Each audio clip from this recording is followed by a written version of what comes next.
Ang ingay ng hangin sumisipol sa mga bangin, na may halong ingay ng nagmamadaling mga yapak na tumuntong sa mga tuyong dahon.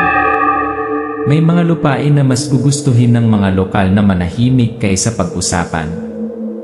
Kung saan nilalamon ng malalim na kabubatan ang sikat ng araw, at kung ano ang nakakubli sa loob, ay hindi ang halimaw na dati mong kilala. Ang pangalan ko ay Renante at ito ay hindi lamang isang kwento. Ito ay isang pagtatapat ng isang taong tumuntong sa teritoryo ng Gabunan at Bangkilan, dalawang sinaunang angkan ng aswang, mga demonyong sumisipsip ng dugo na mas matagal ng umiral kaysa sa kasaysayan ng lupain ito. Hindi kami nagpunta sa kabubatan dahil sa lakas ng loob, ngunit dahil sa kasakiman. Ang isang pambihirang puno, gininto ang gaya ng metal, ay napapabalitang kayang pagalingin ang lahat ng mga sakit at ibinebenta ng sapat upang mabago ang ating buhay. Ngunit nagbayad kami ng presyong mas mataas kaysa sa anumang halaga ng pera. 2,020. Isang mamasa-masa na umaga pagkatapos ng isang gabing pag-ulan, ang maruming daan patungo sa paanan ng bundok ay natatakpan ng puting ambon. Nakatayo kami ng aking nakababatang kapatid na si Nonoy sa maliit na waiting station, nakahanda na ang aming mga backpack. Sa tabi namin ay si Tibor, ang aming matalik na kaibigan at gabay, at isang grupo ng halos 30 tao, karamihan sa kanila ay mga estranghero. Ang unang mataong kapaligiran ay mabilis na nasira ng tunog ng away sa pagitan ng isang lalaki at isang babae. Ang mga salita ay matalim na parang kutsilyo, ang mga mata ay kahina-hinala. Sa oras na yon, naisip ko lang ito ay mga normal na salungatan sa pagitan ng mga tao. Hindi ko alam makalipas ang ilang oras, ang mismong mga taong nakatayo sa tabi ko ngayon ay magiging mga nangangaso sa ating mga laman at dugo. Bago umalis na yon, isang matandang babae ang lumabas upang harangan ang aming dinadaanan. Nanginginig ang kanyang kamay habang nakaturo patungo sa bundok. Hindi lahat ng naglalakad gamit ang dalawang paa ay tao. Ang mga salitang iyon ay nalunod sa tawanan ng mga binata sa grupo. Ngunit ako, nakita ko ang kanyang mga mata na maulap na parang ambon, at saglit, sumusumpa akong nakakita ako isang anino na gumagalaw sa kanyang likuran, hindi tao. Pumasok kami sa kabubatan. Nawala ang liwanag. At mula sa sandaling iyon ang daan pabalik ay nawala. Habang lumalalim kami sa kabubatan, ang lupa ay naging madulas na parang natatakpan ng langis. Ang mababaw na batis ay naging makapal na putik na nakakapit sa bawat hakbang namin. Ang mga ulap ay napakababa na halos kailangan naming i-dock ang aming mga ulo sa paglalakad. Walang nagsabi nito, ngunit alam ng lahat ang landas na ito ay hindi humahantong sa isang lugar kung saan dapat tumuntong ang mga tao. May biglang sumigaw sa likod namin. Lumingon kami, nakita lang namin ang isa sa mga backpack ng aming mga miyembro sa lupa. Medyo nanginginig pa rin ang strap, ngunit wala na ang may-ari. Walang bakas ng paa. Walang tunog. Isang mahinang malansa na amoy parang sariwang dugo. Sumenyas si Tibor na magtipon ng grupo, ngunit nagsimulang magbago ang mga mata ng lahat. Mga bulong. May isang tao sa grupo ang nanguna sa kanila dito. Sa loob aswang. Nakatutok ang mga flashlight sa isa't isa na parang nagtatanong.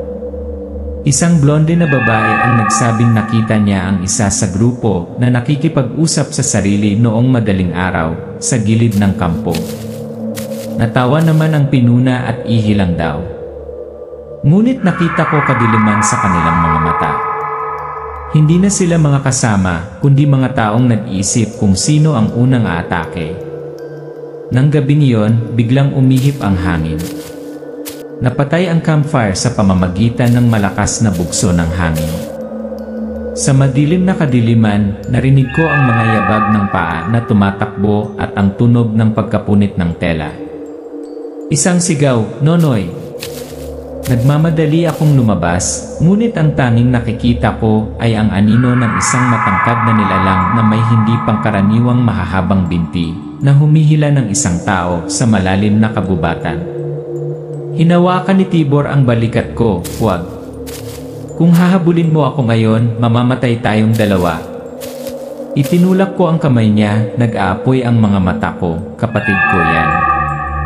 At tumakbo ako sa dilim, hindi pinansin ang mga tawag mula sa likod. Pagkaraan ng ilang oras ng pagsunod sa trail, narating namin ni Tibor ang isang maruming kalsada patungo sa isang maliit na nayon. Ang mga bahay na gawa sa kahoy ay nakatayo, na parang nakikinig. Wala ni isang tawa ng bata. Kumatok kami sa isang pinto, walang sumasagot. Ngunit malinaw kong naramdaman ang mga matang nakatingin mula sa siwang ng pinto. Sa wakas ay lumabas ang isang payat na lalaki. Hindi kami iniimbitahan, nagtatanong lamang ng isang maikling tanong. "Ikaw ba ay tagalabas?" Nang tumango kami, sumagot lang siya na, "Pumunta ka na bago lumubog ang araw." Nang kami ay papaalis na, isang matandang babae na may tungkod ang lumapit. Ang kanyang boses ay nanginginig ngunit malinaw. "Kung gusto mong mabuhay, lumayo ka sa gabunan at bangkilan." Hindi lang sila sumisipsip ng dugo, nilalamon din nila ang mga kaluluwa. Sinabi niya sa amin, napakatahimik, na 2 sinaunang angkan ng aswang ang namamahala sa lugar sa loob ng maraming henerasyon. Ang gabunan ay hinuhuli sa araw, bangkilan sa gabi. Walang makakatakas kapag nagsanib puwersa sila. Tinitigan niya ako ng mabuti, pagkatapos ay sinabi ang huling pangungusap na nagpalamig sa aking gulugod. "Kung ang iyong kapatid ay kinuha sa kanila, ipanalangin na siya ay mamatay kaagad. Dahil kung siya ay buhay, siya ay hindi na tao." Tumayo ako, nakakuyom ang mga kamay ko hanggang sa dumugo sila.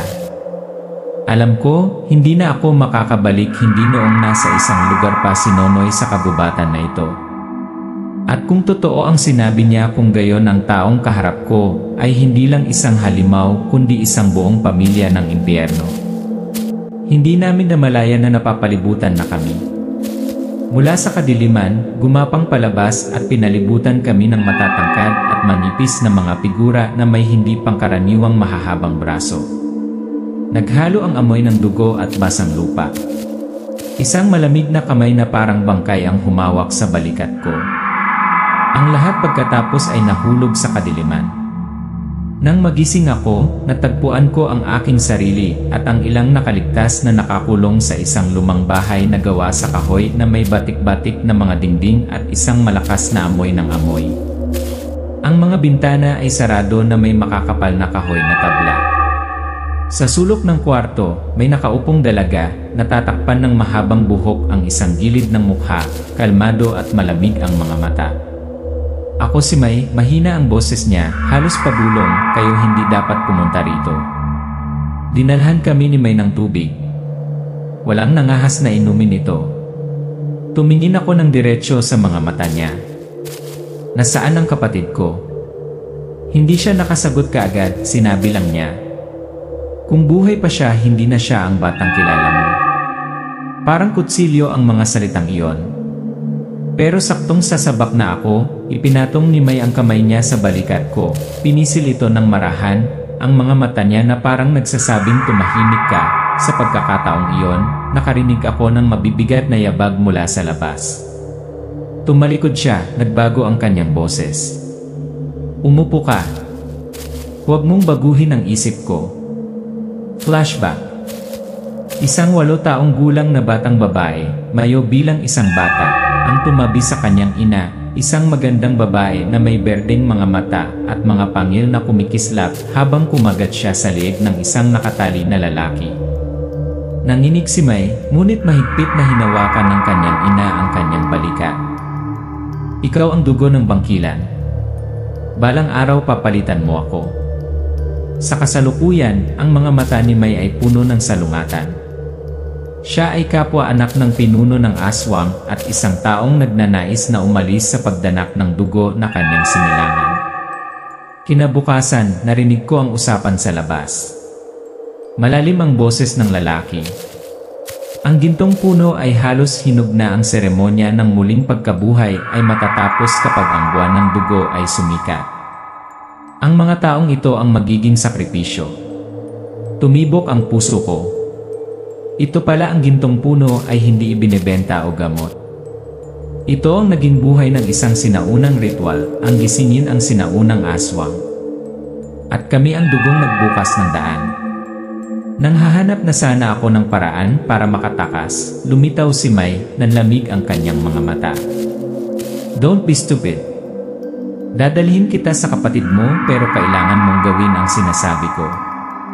Dinala niya ako sa madilim na pasilyo, ngunit sa halip na lumabas, itinulak ako sa isang nakakandadong silid.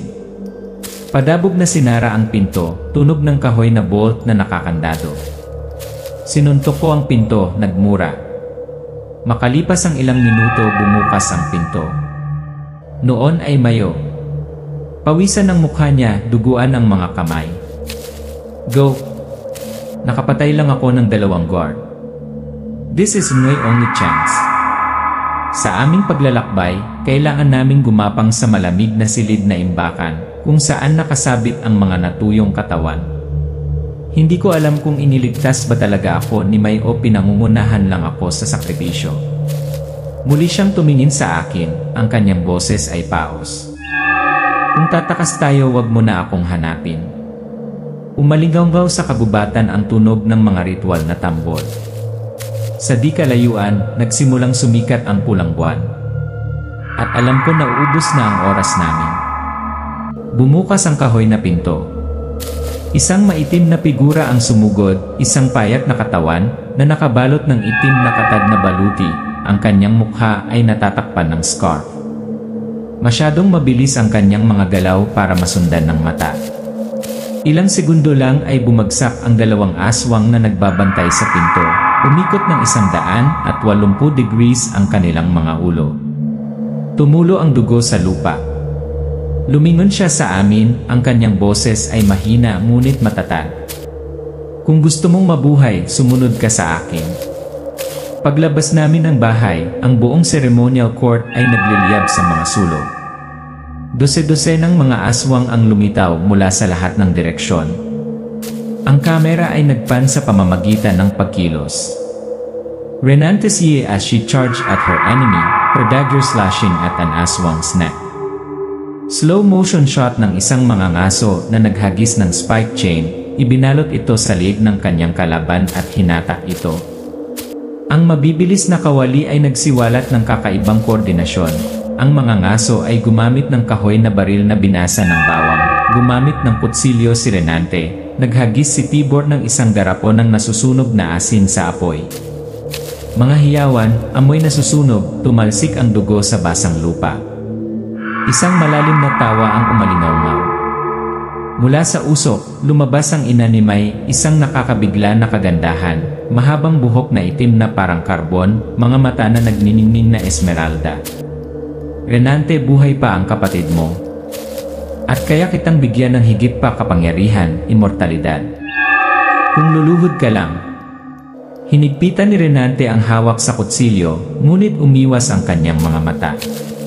Ang kanyang mga salita ay tumagos sa kanyang isip na parang isang hypnotic spell. Gusto mo bang iligtas si Nonoy? Isang mahinang tao o gawin siyang walang talo? Lumabas si May sa dilim, punong-puno ng luha ang kanyang mga mata. Inilahad ng kanyang ina ang kanyang kamay. Anak, umuwi ka na. Hinigpitan ng mga ngaso ang kanyang sandata at bumulong kay Renante. Ipagkakanulo niya tayo. Nagkatinginan si May sa magkabilang panig, ang dugo ang angkan sa isang panig, at ang grupong itinaya niya ang kanyang buhay upang iligtas sa kabilang panig.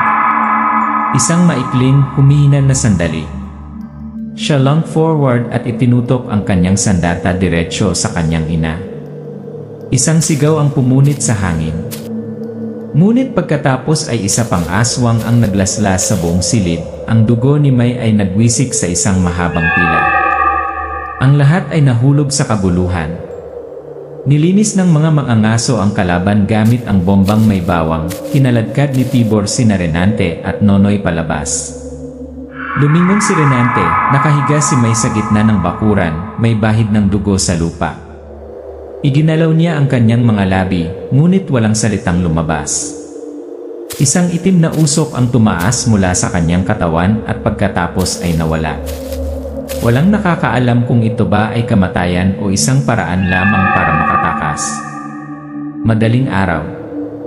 Ang mga nakaligtas ay lumabas mula sa kabubatan. Ang unang liwanag ng araw ay sinala sa mga dahon, ngunit ang lamig ay kumapit pa rin sa likod ng kanilang mga leg. Pinisil ni Renante ang kamay ni Nonoy, nakahinga ng maluwag hanggang sa napansin niya ang isang maliit, madilim na pulang marka ng kagat sa pulso ng kanyang kapatid. Ang screen ay kumupas sa itim. Muling tumunog ang mga ceremonial drums.